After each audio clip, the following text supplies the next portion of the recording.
My name is Ralphi Rosario. Right now I'm a full-on producer, remixer, and also still a DJ after 27 years.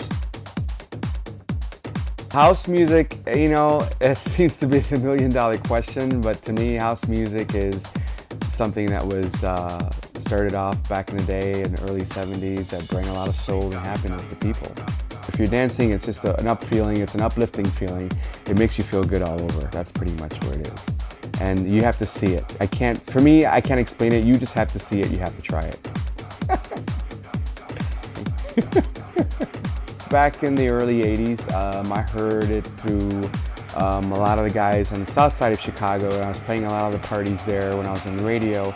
There was this term that was loosely used as house music, and when I found out what it was, they were saying house music to me, or to them, was this resurrection of soul disco. It was underground disco. It was just a lot of dance music with a lot of feeling. There was a lot of, you know, divas in it. There was just a whole soul thing around it. And I mean, even right now, I'm still listening to a lot of the back in the day stuff. To me, it still feels good. I'd have to say disco was probably the way it started with me. I'm a disco fanatic even to this day. To me, it's music that's timeless. You could still play it, and people know exactly what it is. It's like we were talking about the OJs earlier. It's one of those songs that you play and you will always get it. For me, it was disco. My brothers had a salsa band in the 70s, around 76, between 76 and 78. And they had a salsa band and needed a DJ to relieve them for their, you know, their sets. So I came down there and I started playing records in between, and here I was, this 13-year-old little guy, playing off of a home stereo. And God, it was just probably two like Zenith Allegro like stereos back to back. And for a pitch control, I used a little bit of toilet paper in between the the turntable, and it worked great actually. So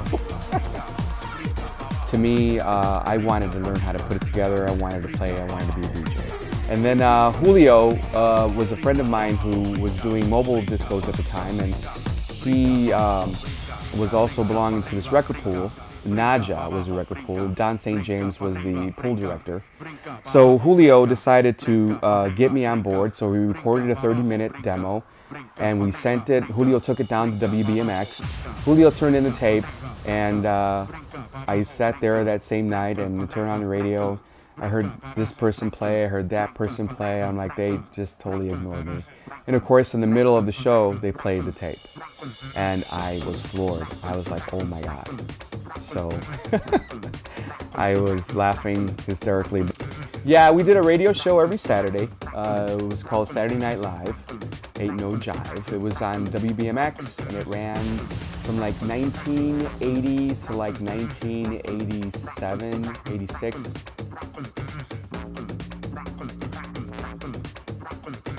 For me, it was the elevation of it taking you somewhere. It was like you worked all week. It was a typical scenario. You worked all week, you punched out, you know, you went home and you got ready to go out on the weekend, and that was when you saw your friends, and that was when you felt good about everything, and you got together and you guys enjoyed your time, you know. It wasn't about a drug-infested thing. It wasn't about dying. It wasn't about any of that. It was just about coming together and feeling good and enjoying your friends, your company, and the music. All came together. Very much. And if I won't be DJing in the next 15 to 20 years, I'll still be making records. That's still a very strong part for me. Sex in the clubs. You know, there's a time for that. If there's a dark corner somewhere, sure, carry on. I don't care. If it feels good to you, do it, you know?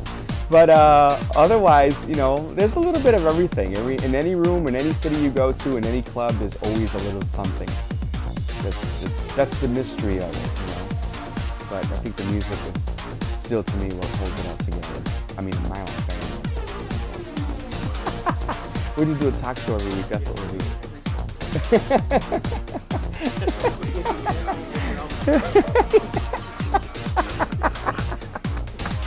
We'll do a cooking show next week, and we'll combine it with the beer and the talk of house music. So I remember going to I was cooking one afternoon, and I had a weekend off. I started cooking. The smell of all the rice and beans was all over my t-shirt, and I realized I didn't have any Pepsi, so I went downstairs to the liquor store, and I walked in, and the guy behind the counter started sniffing, and he wanted to eat the shirt off because he says, "What the hell are you cooking, man? It smells good." But it's love. You put it into, for me, you put it into the music you're making, and you put it into what you're cooking. It's love. Ciao, ci vediamo dopo.